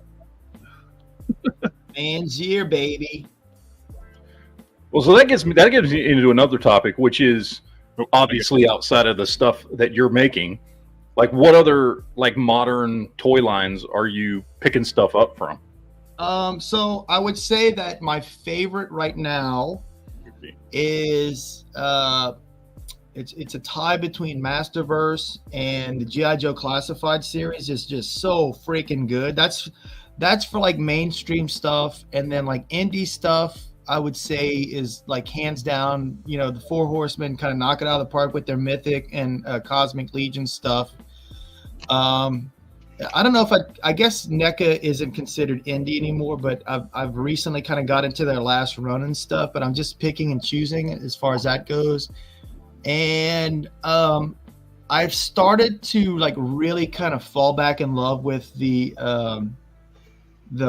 Marvel Legends comic stuff. For the longest time I was just getting the movie stuff, and I just got this set, and this is the only Legends Wolverine that I had until I got the 2-pack. But dude, I feel like Marvel Legends is rediscovering their comic roots, and that's really exciting. It's what I've always wanted to do a ton of Marvel Legends, so I mean I gotta check out what else they're working on, For the longest time, they were sinking all their budget into the MCU figures and not really putting any money into the comic book figures. Right, exactly. And you know what? I think now they're getting some love for the comic book stuff. Exactly. I think Eternals was a major turning point for their focus. They were kind of just kind of having home run after home run, and whenever the Eternals debacle happened, they were all right, let's kind of lean back into the comic stuff, and I think that's so much better for them. They still have to deal with like I said, I love Star Wars, but you got a bunch of guys just kind of running around in garbage, what's it called, overalls, all the new stuff. It's everyone's either a Jedi and robes and stuff. I mean, all the bad guys look cool, obviously, but a lot of the characters are they aren't visually compelling, but they're good characters. Luke Skywalker is an amazing character, but there's only so many Darth Vaders and Luke Skywalkers you can offer before it starts to get a little monotonous. Yeah. See, I still gravitate towards the smaller scale Star Wars stuff. Yeah, dude, I love the 4-inch scale figures. Yeah, and I kind of see them as G.I. Joe and Star Wars. Theme. Yeah, it's almost what's it called? It's almost, I say the bell bottom, where the bell bottom or the boot cut comes back in style and then goes out of style. And right now, I feel like the 4-inch might be making a comeback because the HasLab stuff, all their vehicles for Star Wars have been the 4-inch scale. So yeah. And I mean, that's a big selling point. That's one reason why I like collecting those, is because of the fact that I can get vehicles and ships and things like that, right, that you just can't get with 6-inch scale stuff. And if you do, it can be very, very expensive to do. So what is this? I'm laughing at Adam's giving me notes. Dude, oh my God, I'm so upset that I didn't get that. I got the His Tank, and the His Tank's freaking awesome. And then I was I'll just get the VAP. Is it VAMP or VAP? Vamp. How do you pronounce that? Vamp. Yeah, I was I'll just pick it up when I want to, and then it's sold out. So, they already strongly imply they're going to do the Stinger, and more like they'll reissue the Vamp too, because it was such a success. Yeah. It's $100 for that vehicle and a figure. That's right, dude. It's freaking awesome. Yeah, Tiffany's asking about birds. One of the reasons this Kickstarter is so important is because we're getting different body types out of it. So once that bird gets unlocked, it's going to open up so much potential for different kind of birds. I mean, there's there's a whole, just a plethora of amazing bird animal characters that we can do once that gets unlocked. And I think once we show off the sculpt for Raving, I've seen I've seen like 80% blocked out, and he just looks badass. I can't wait to have that as a toy. Like all these, I'm like, you know, I've got like such like distinct visions. Like my vision, it's like everything's already done. It's just a matter of like following the process to get there. And I'm just like, man, these are going to be such fun toys. And I think a lot of people are going to be, you know, by the time they come out, they'll be discovering all the other stuff we did before. And they'll be able to very easily kind of work this stuff into their existing collections. And, you know, we're doing the Bushido line, which is our Dan's Samurai line, where we offer like Samurai and what's the other thing? Oni. So we're doing all kind of fun stuff in the background. Well, like what she's Mythic Dolphin was saying is all these different. If are the wings, like you said, they're going to be. The goal is to have them detachable and. Right. So the idea right now is for them to be very similar to the comic version of Falcon, which is an awesome figure, Marvel Legends Falcon figure, or kind of similar to the bird characters from the Power Rangers, that army builder. So if you interchange when you do the troop builders in different color wing, if you could do the different color wings, that's a great idea. Yeah, totally. That would be really cool. Like we'll just mix and match and like have all kinds of unique warriors. Oh yeah, totally. Yeah, absolutely. Mythic Dolphin, the AWOK wings are part of the arms, not separate pieces.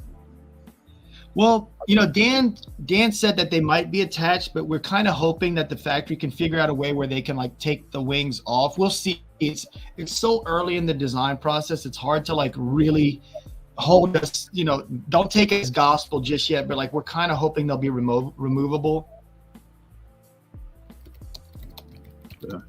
Touch back on another question. Was talking about the vehicles in the future. You were saying something like if that is possible, it's like wave 5 or later. And right. I mean, you know, to be frank, we've got what's it called? We've got a steed design as well as a horde like hover like mech thing design as well. So I just lost part of my lights. Ew. Power supply burn out. But have you thought about doing other types of dogs and cats, different breeds? And you got the bulldog coming out, and yeah, I mean, so you know, now that we've kind of opened up the door with the bulldogs, we'll be doing different style dogs. I've got 2 Goldens and I've got 4 cats, so I obviously love those 2 animals. I'm kind of surprised. The bulldog body really allows itself to be a Rottweiler right off the bat too. Right, exactly. Yeah, I mean, it's you know, who doesn't love dogs, right? I mean, it's funny because like I feel like everyone loves dogs, but not everyone loves cats, and I love them equally. People I don't want to know. That's who don't like dogs. Right. Yeah, someone's mentioning the NECA wings on the gargoyles. It's funny because the reason I haven't jumped into the gargoyles is because I don't know how to display them on the shelves with those giant wings. They kind of correct it, shift a little bit. They start offering with the human characters, you can get alternates, folded down wings to like drape like a cape. Yeah, I think that's a good move. Like, I'm in a weird position because I'm a creator and I'm a fan as well. So like I try to like keep both feet in those 2 worlds. Totally makes it. That's what's kept a lot of people out of that line too, is because all the wings are out. That's a lot. I mean, they're awesome. Yeah, it's just like the thing is like you could do 1 on the shelf, but it's like once you get into 2, then it gets problematic if you don't have that cape, you know. Corgi win. Adam, I thought you didn't like corgis.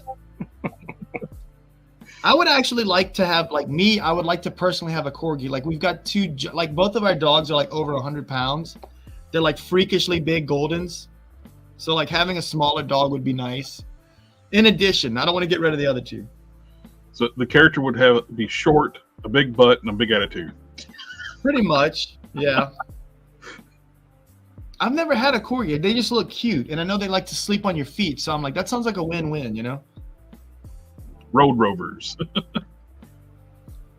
It's so funny. Like my cats, like they have to sleep on me, and like some of them don't like each other, so they'll like sleep on me in shifts. They'll like tag out. They're like, all right, one's clocking out, and the other one's clocking in. They're like, ugh, get out of here, you know. And speaking of, we got the new feline that just unlocked. Yeah, we unlocked Jessa, which is a Feralist army builder and an homage to my grandmother. So we're super excited about that. I need to talk to Dan. We need to try to figure out a way to get her pistols holsters working on there.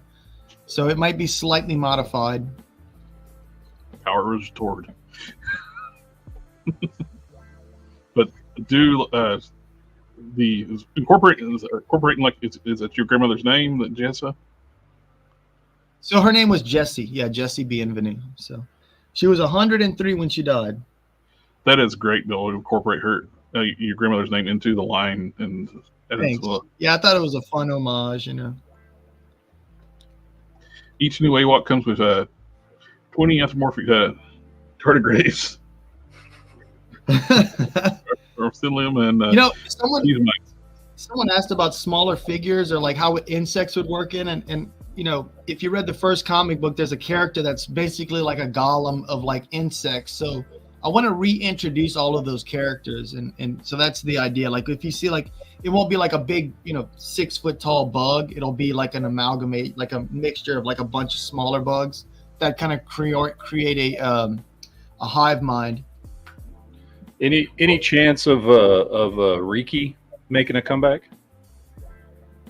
Well, he's was Riki the bird? I don't remember now. He's the rat or mouse or whatever he was. Yeah, I love that character.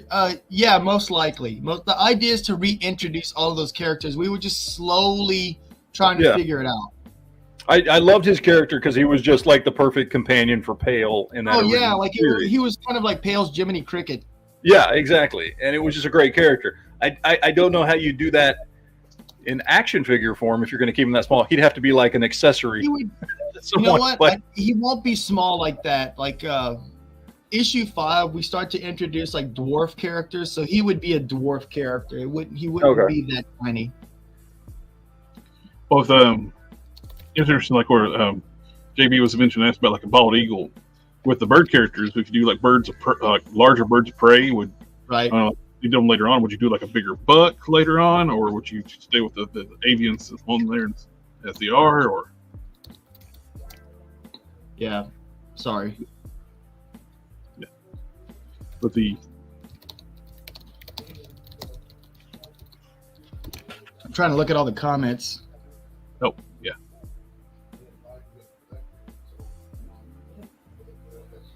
Hey, we're gonna do dog characters. We need a Chihuahua as well. Yeah, I feel like he would fall into like the smaller dwarf characters. Yeah. For Endless Fables, we're doing so we had introduced everything digitally and physically at the same time for the comics, but now that they're in comic shops, we're not going to release a digital version of 5 until after the physical versions, you know, sold out. Oh, and we'll be doing that with everything going forward. Oh, that's one thing I was wanting to touch base on, like we mentioned, like I heard on the stream on Wednesday as where your books are picked up by Diamond now, been distributed by Diamond. Yeah, they're distributed. Yeah, they're through Diamond. Yeah, exactly, which is awesome. We did like a test run in March for issue 1, but issue 2 won't start until May, and then we'll like have monthly releases after that. Have you thought about other like distributors as well? There's 2 other ones out there right now. It's like you know what? I would love to. I just don't know how to go about reaching out to them. If I could figure that out. It's like with a local comic book shop here. He don't get stuff since the big 2 stopped using Diamond. So he went to Penguin Random House and Lunar. Yeah, there's Penguin and Luna, but I don't know how to reach out to them. If we could figure that out, that would be fantastic. Well, I could reach out to him. He's probably got their contact information. Yeah, I would love that. That would be great. Yeah, Lunar, their packing is immaculate. Like they will put the stuff in a box. Yeah. Put it up in bubble wrap and put it in another box. Oh wow, that's exciting. That's really good to know. That's awesome. And he was having so much issues with where he's a smaller shop. You don't have the big orders, so they don't. Right. Yeah, that's a tough spot. Yeah. They don't pack it really safely, and some of the other distributors, and when you hit them at certain price order, they pack it better. Right, right. And Lunar is free shipping for the comic book distributor. Oh, wow, that's cool. So I know earlier you talked about, as far as, the storyline going forward and where you're trying to evolve it to. You talked about, maybe bringing in more human characters and things like that. Right. Yeah. Like, again, getting all involved in it and speculating about everything. Like, have you thought about, like, there may be obviously other, human arcs that were sent out on other planets that, that these characters could interact with that would, essentially be viewed as aliens at that point. Yeah, we've got the second story arc all mapped out. We actually mapped out both story arcs at the same time. Like, we mapped out 10 issues. And Utoma and I discussed like what elements we want to introduce right out the gate for the first story arc, and then what characters we want to hold back and stuff for the second, hold it off to the second one. So, we've already got human action figures designed for the second story arc. So we're definitely going to be seeing several humans and having human action figures. That's going to be exciting to see, because your design team's just phenomenal, and like what you can knock out with the. Yeah, I feel like they really knock it out of the park. All the main characters from the original comic book, I designed all of that, and then, Utoma put his awesome style and we reimagined a lot of the stuff, and then I gave my notes and whatnot. But some of this new stuff's just like brand new, like we talked about before. Usually I like to have the character in the comic book and then introduce it as a toy, but some of the birds, like the two newest birds, like we just kind of I came up with the ideas on the fly, and then Utoma did like an interpretation of my ideas. So we're still like developing the concepts for them, like as the Kickstarter is going. Well, Mythic Dolphins, like if everyone was backing the Epic All In currently, Mamba would already be unlocked. Epic All In. Yeah, that's a good point. $300. I think we figured out that the savings on the All In. Which one did she say that? Oh, the Epic All In. So the Epic All In, I think the savings, if I'm not mistaken, is like $200+. I don't know what the savings are for the Epic All In, but it's probably double that. So it's a really good value. It's just our way of thanking everyone for kind of backing the initial Kickstarter. All these, even like the single price figures, there's a discount for those, but everything's going to be slightly more expensive whenever everything's available for retail. So backing the Kickstarter does let you get everything first, as well as getting a discount from the retail price. It's a hell of a value was just doing the Epic All In. You get everything. Right, exactly. Excuse me. So I got a question that's probably inconsequential, but I've got a little internal debate in my head. Hannibal's son, how do you pronounce his name? Atreyu. See, that's what I thought. Yeah, there's Atreyu and Tiberius are his sons. Okay. That's what I was curious, because, when I hear Atreyu, and that's what I saw when I saw it, the first thing I thought of was Neverending Story from You mean way you didn't back. think of the Rock Band? No, I'm joking. Yeah, so there's Atreyu from the Neverending Story, and then there's Atreyu, the Rock Band. I like both of them. Or I should say I love both of them. I love those Sphinx statues in the 80s. As a kid, you were just hello! I'm going to rewind this part. Highly Articulate says, All In saves you around $80, and Epic there we go. It's $350. That's what it was. Thank you, Adam. Thank you, Adam. And I think I'm gonna have to hop off soon. Was there any more questions in the chat that we missed? Before we go, we can take a look at the current status of the. Yeah, let's check it out. We'll go up top. You have to hit refresh. Hopefully, it's going up. Let's see. I haven't refreshed it since, but that's what it was the last time.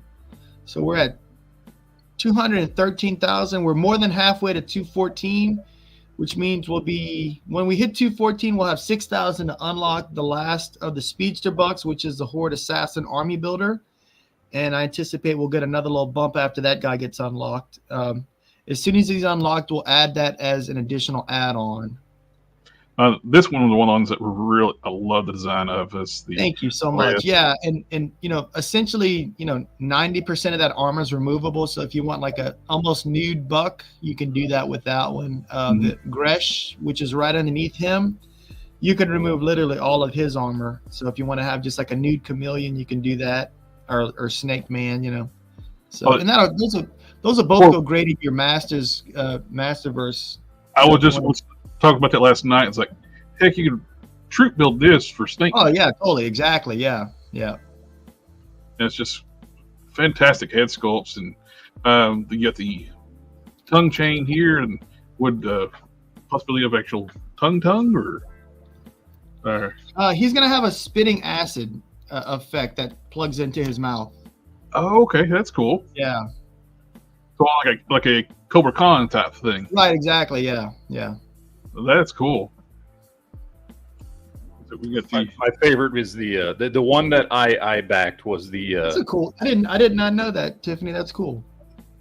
Yeah, I backed the Hannibal Kali Prime 2-pack. I think that's a really that's what I would like to refer to as a banger. Yeah, that's two really cool figures, and that weapon set's going to go great with like the Hulk or. Oh yeah, and those figures look phenomenal. Those two figures look awesome. And as soon as this unlocked, I had to get this one too. I love that one. I mean, come on, how fun is that guy? I cannot wait to have the toy of him. I'm the super excited. I want more now because he's all his unlocked. He got a great troop builder there. Right, exactly. All the reptiles heads, all their mouths open and closed. So, if you see a picture with their mouths closed, it's just how we decided to display it. All the different heads that's unlocked now, those look really so cool. Yeah, and you can expect those. Like, we'll offer different type of lizards and stuff. So, like, now that we've got the reptile buck done, we'll be offering different kind of lizards going forward. The same with the birds, So, we've got some good stuff going on. And the lion, Hannibal. I like Hannibal's big. Wild.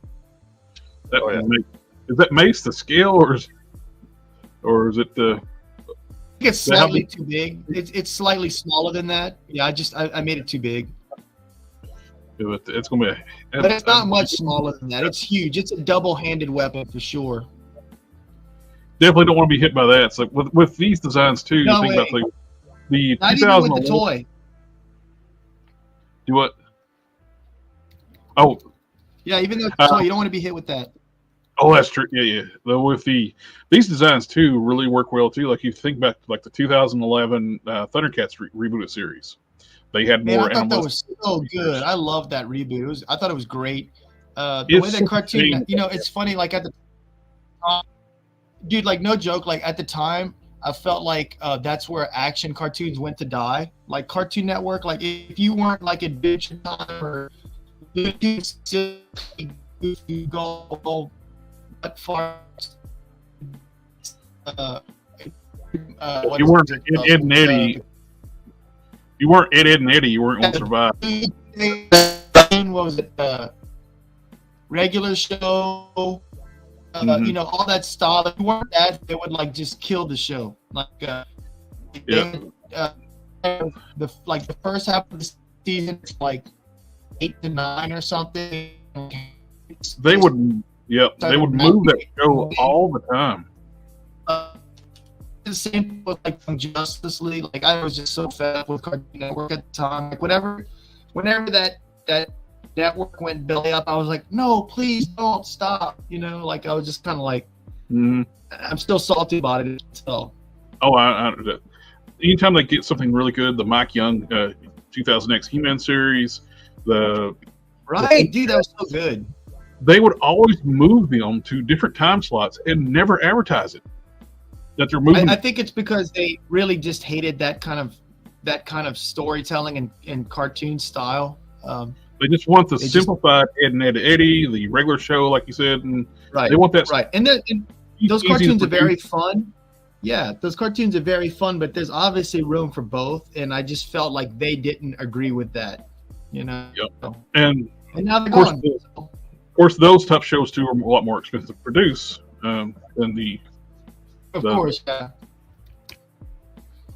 We got. Yeah, but look at all those cool accessories they come with, and they're all going to come with additional hands. I need to make a note that we need additional hands. Oh, I'm surprised the cats finally showed up. They come with alternate hands and alternate heads as well. We just haven't added them yet. How many sets of hands will the three guys come with? A total of 3 sets of hands. No, it's really cool. Plus, like, you guys are doing it right too. You're giving melee weapon characters vertically hinged hands, so that you can actually pose it properly. Right. Yeah. And you know what? Classified does a great job of that. Masterverse is finally doing it. Look at his vertical hand. Like they finally were like, hey, you know what? We've been forgetting something. Let's do that. And they got it. They better late than never, right? So I'm very happy about that. You get my animals are they're having a mutiny. I have to feed them.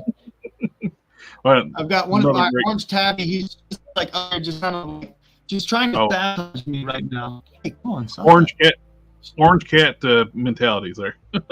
Yeah, very much. I'm gonna feed. We got the alternate head unlocked. When do these get to unlock? They're unlocked now. We're gonna upload 2D artwork first. I thought it looked great. It's just I have to color it on my end. Got you. The new female bucks are so nice too. Thank you. We're so happy we get to finally do female figures. She's the last figure that like I needed to kind of complete the trilogy of the main characters. So like once we have her in hand, I'll be like, okay, major like life achievement in my opinion checked off. And then Jadu is such an important character in the comic book. We got to have her as well. So 2 main female characters from the story are going to be action figures now, which is really exciting. Their additional heads have been unlocked. So, you'll be able to do kind of sort of like army build them a little bit, but not really, but they'll have really cool alternate looking heads. So, oh boy, here we go, Cat. One question also with the Wave 1 figures, like with Pale and those the main characters that got released then, you've updated. These are all going to be pinless going forward. Is there any thought when they redo like some of the main characters as pinless? Which I don't mind pins myself, but I know a lot of people like. Yeah, we'll probably slowly reintroduce stuff. Like we've got variants of Pale and Atreyu in Wave 4, so those will have pins. But the next time we do variants of those, they'll have pinless bodies. Hopefully, that's the goal. It'll probably be something kind of similar to Marvel Legends, where they still have some figures with pins. But the goal is to eventually phase those out. It's like with the Herc, you got no pins on the leg, you got pins on the arm. I don't mind the pin bodies, but I do know that like fans requested it. I'm a customizer, so I kind of like having pins so I can take them apart and paint them. It does make it very convenient. It's kind of hard to disassemble a pinless figure to paint it. Right, exactly, yeah. And that was kind of one of the decisions about doing it with pins the first go around. That and obvious the like reuse potential. So we got your speedsters, we got the Kanji and Boone. We got Assassin's weapon sets, and we're getting close to unlock the Horde Assassin. We're so close. We're like 6K away, right? Yep. Yeah, that's exciting. Yeah. Hopefully by the end of the weekend, we'll have our last character from the initial launch unlocked, and then we can kind of sail on to unlocking the new stuff that, the alternate heads. And then this is already unlocked. This is already included with the Epic All-In, and you can add it as a add-on. It's a Kickstarter exclusive or an event exclusive. It's available on the Kickstarter, and then whatever stock we have left, we will sell it at comic conventions, and that's it. I mean, we can't stop people from selling it on eBay. That's obviously out of our control. As far as from us, we won't be, selling it on the website, and it won't be on like retailer sites unless it's like, a used figure. Yeah, I saw this on the Facebook group, and yeah, I gave that to Adam this weekend. Yeah, it's so cool. Thank you. I was last time I was looking at it, you didn't have the weapons on here, and you updated. Right, I actually added the weapons. I think it was either this morning or last night. I don't remember now. Everything's kind of a haze. We're like in in the middle of the Kickstarter. Everything's so crazy right now. So you're on a mad rush too with all That's of for sure. That's for sure. In the world tour too, on all the right. everybody's channels and talking about this stuff, and 200 with the bard is so cool. It's like made a cardinal a bard. That's so. He was fun, right? Like I was trying to decide if it was going to be like a parrot, a rooster, or like a songbird, and I was like, let's do the cardinal. That sounds fun, you know. The problem is though, my little dog, she hates birds. Oh, really? Dude, what's fun? Like I remember when I was a kid, we had this calico cat, and she like ran outside and caught 2 blue jays, and I was just like mortified. I was like, no, hurt the blue jays. I just had to throw a robin over the fence that day. The robin was just like, how dare you, sir? My dog will, as Doug Mercado would say, my dog will kill. But we got the scathing. Well, last time I looked at we just had a silhouette, and we got the right. Yeah, we updated that this morning. Yeah, I love his. I love that bone whip. I've been wanting to do that accessory for a long time. I was thinking about doing it with the Horde Ravengers, but I felt like it needed to be more of like a just a standalone character, not an army builder. So it'll be fun to introduce that. And haven't we be with a necromancer too? It's like right. It's like it's on brand. So he'll probably come with like a little dagger of some sort as well. Just pack that in. Is that like a skull on top with a green blade? It is. Yeah, it's a little skull, and there's like a jewel type,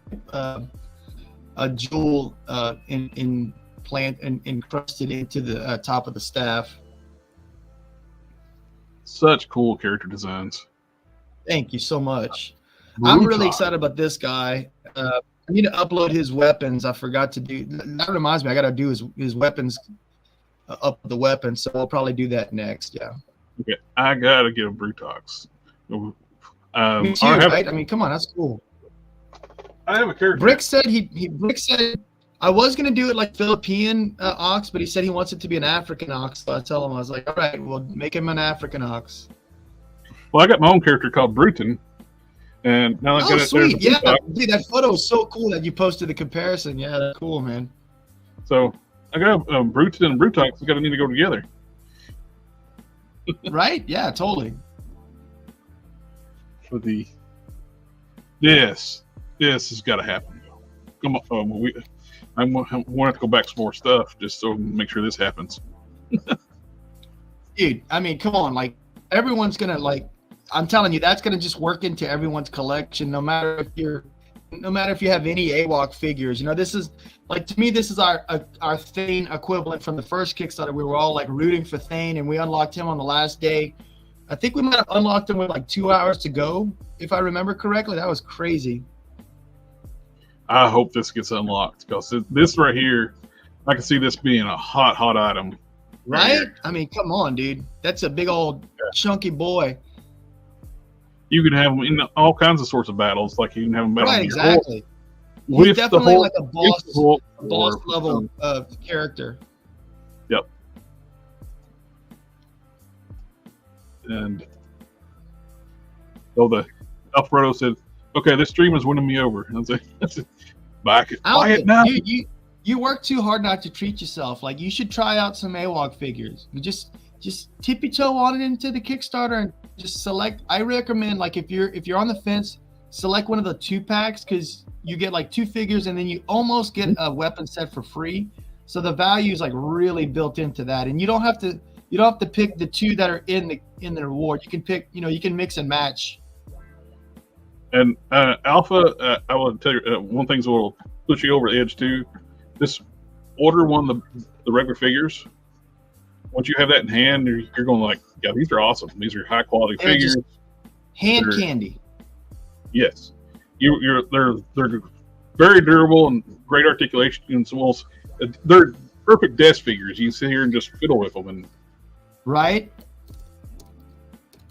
And we got the different tiers with the backings here.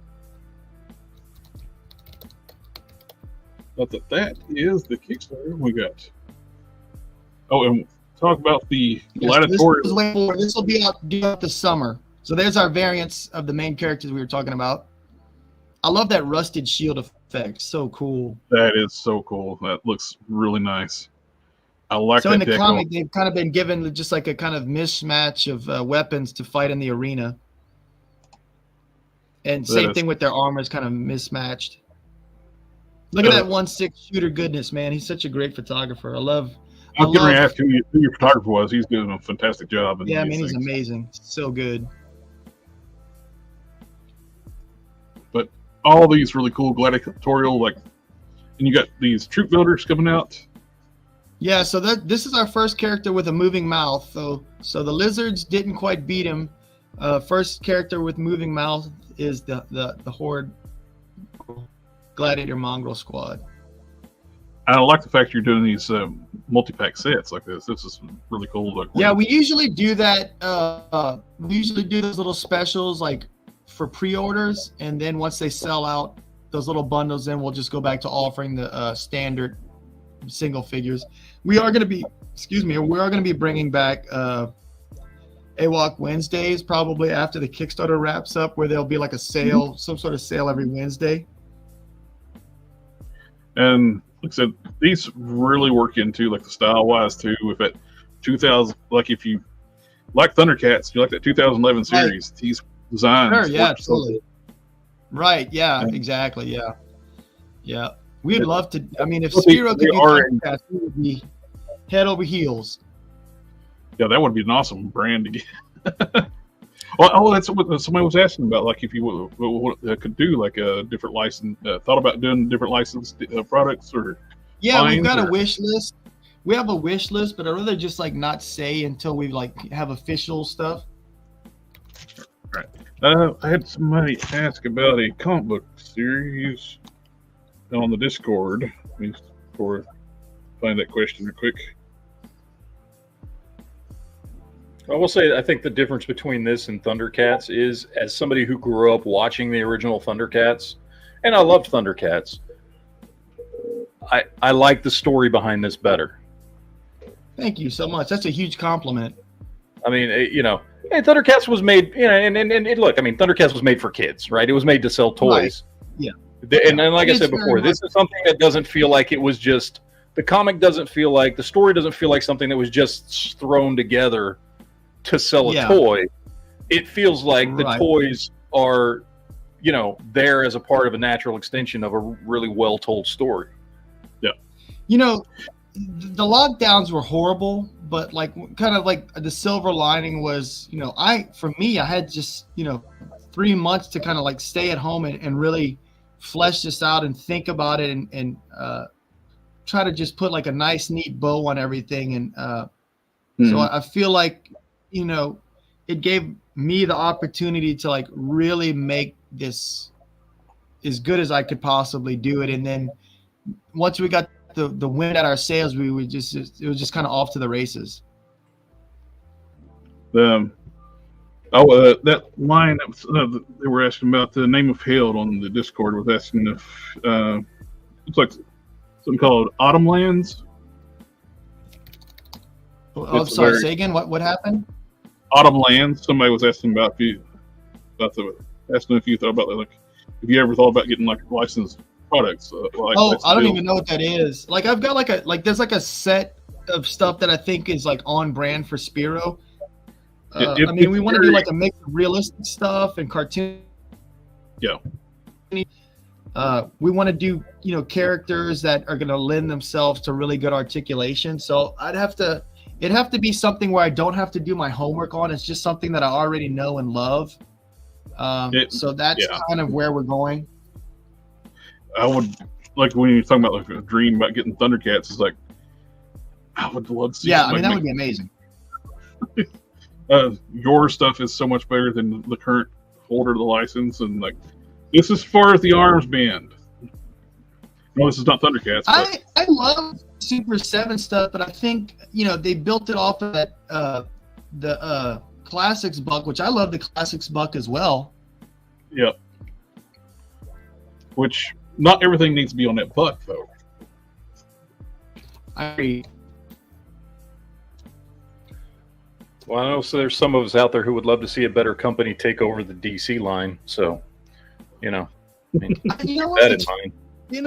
People on top, but I think he's doing a good job. Like I've got I got the DC stuff when it first came out, and some of it I wasn't thrilled about, but I feel like they've really, really kind of hit their stride and improved a lot. So I love McFarlane Toys for a lot of things. One of my favorite lines is their Warhammer line. This is such a cool figure. Oh my God. This figure is awesome. Like, I mean, come on, that's like this is like ultimate Batman in my opinion. I think they like knocked it out of the park. So. I just saw the private chat, but so I understand. Yeah. We can go ahead and wrap this up, and thank you again for coming out and hanging out with us tonight. And oh man, thank you for having me. It's been a pleasure. This is so awesome. It's like you're living the dream. You're doing what we all like. A lot of us would dream of be able to do is start our own toy line. And I mean, I feel so blessed and lucky, and my dad's retired, so like we had a lot to tell him. I was like, I know this seems crazy, but like I feel like it's my calling, and I just got lucky enough to be able to actually do it. Like we said, live the dream, So, but and I know many of us growing up, we would have dreamed doing that, and you're doing it. You put the effort out through there. Like I said, you had some growing and learning from the first Kickstarter on, and right. You got an amazing team together now, and just really do. Man, I feel so lucky. I feel like everyone in their role is kicking ass. So I can't thank them enough. It's really great. I did it essentially on my own for so long, and now I've got this great crew that's just amazing. I feel very, very lucky and blessed. It's kind of getting to be like a golden age right now too. So many of these people are coming out with these really cool Kickstarters and trying to do their own lines, and just some right. Yeah. It's almost like where we got to do the but we'll let you go. I just saw update on the private jets. Well, we appreciate you coming, man. It was awesome, and oh man, this was great. I'd love to come on again. We'd love to have you. Let me know, and we'll pop back in. Probably like whenever we have our first big update for the Kickstarter, or maybe right before Joe Fest. Are y'all going to Joe Fest? I've been wanting to go to Joe Fest, but I don't know if I'm gonna be able to this year. It's such a good convention. It's one of my favorite conventions. I highly recommend it. And it's not that far. It's in Augusta, which is otherwise known as South Carolina. So. Mm-hmm. Well, yeah. Well, thank you again. We appreciate it, and you go take care of business there, sir. Literally, yeah. Cool deal. All right, I hope you have a great night. Have a happy Easter weekend, and I'll talk to y'all soon. All right, take it easy, man. Take care. Bye-bye. Happy Easter. Easter. And froze at the end. Big froze. All right. I'm just gonna take him out till he remembers to take himself out. But I made a point too. I didn't take some of my Corthalidone today just so that wouldn't happen. Yeah. I'll take it tomorrow, I promise. But that was such a great getting to talk to him like this. I'm such appreciative of him coming on, talking to us about his living the dream, doing what we all would love to be able to do. At least I would love to do anyway. That'd be awesome. And like I said, I mean, for those out there who haven't gotten a chance to not just check out the toys, but the comic as well. Mm-hmm. Like, seriously, like I have not been into a lot of comics in the last decade, and the comic is legitimately really good. It is definitely something I'm going to keep collecting. So check it out, man. And check out the original one too. The original Kingdom from 2013 is a really good story. And while it is different from the new Animal Warriors of the Kingdom, he's kind of revamped it, and they're kind of retelling the story that that was originally done. The original story is so good, and I want to tell you what, like I said, I like the artwork. I love the original artwork better because it's just so unique. I thought he did a great job. So I hope he personally gets to, like, do at least, one of the issues. Yeah. So he can, or even like a one-off side story or something like that. Yeah, something. Yeah. Because I'd love to see that artwork again. It's really, really cool, unique style that he's got there. But like how they articulate. It's like I like the design of the toys, but the comic is what got me all in online. The having a connection to mythos, toy line, cool toys are one thing, but when you have something that connects to a mythos, a lore to it, it really makes you connect to it even more. Well, this is why I love Valaverse figures, but I like G.I. Joe better. Why? Well, because we have the stories, we have the cartoons that I grew up with. We have the G.I. Joe movie from 1987, which I watch once every 6 months to this day. Like, there's a reason why I gravitate towards that, is because there were stories there that I enjoyed, and when you have that, it makes the toy much, much more desirable and valuable and personal to your collection. And like my first introduction to Sergeant Slaughter was Real American Hero. It was like, I didn't watch wrestling when I was little. I watched it when I was a teenager in like the 90s, but I was little. But so the Real American Hero Sarge was my first introduction to the character, and it's like over the top, basically super soldier, like destroying bats with his bare hands. Yeah. Yeah. No, and I like that figure over the Valaverse version, because yes, the Valaverse one's more like a realistic proportion type character, but to me, Sarge is that big giant monster of a man and tearing robots in half and barehanded. Yeah. So, thank you, sir. Thank you, sir. We've worked very hard on those. Oh, and how ridiculous thing of one shots are being discussed. Maybe one of them will have to have OG art style. That'd be awesome. That would be cool, because that art, I just love that artwork. It was just so so different, so unique.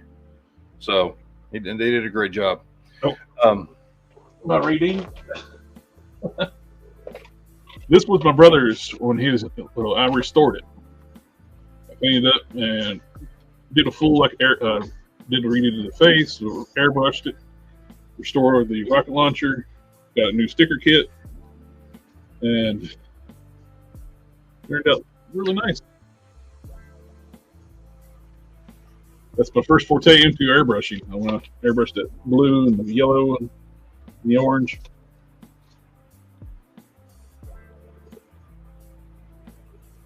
All right. Well, it is about time for me, anyway, to cut out, since I have my other podcast I have to get to. Oh, and Sergeant Slaughter was like, "Is Captain America like in G.I. Joe?" Yep. Yep.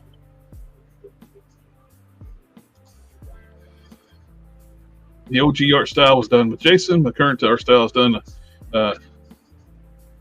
Ultima Parista. Same airbrushing. I wish you had the hours from back in the day. Yeah, that's the reason why it's nostalgic. I'd restore it with my brothers from 1977. We're still got to run next at work. Thank you so much. And thank you guys for sitting up, letting us get all this set up. And Yep. This was fun. Very fun. Well, we will close down the stream and thank you again. And we got on the Geek Fusion channel tomorrow is the Geek Chat. Yep. And a bunch of us be there talking about geeky stuff. Yep. Join us in. Geek stuff tomorrow. It will be fun. Later. Later, guys. Ninja vanish.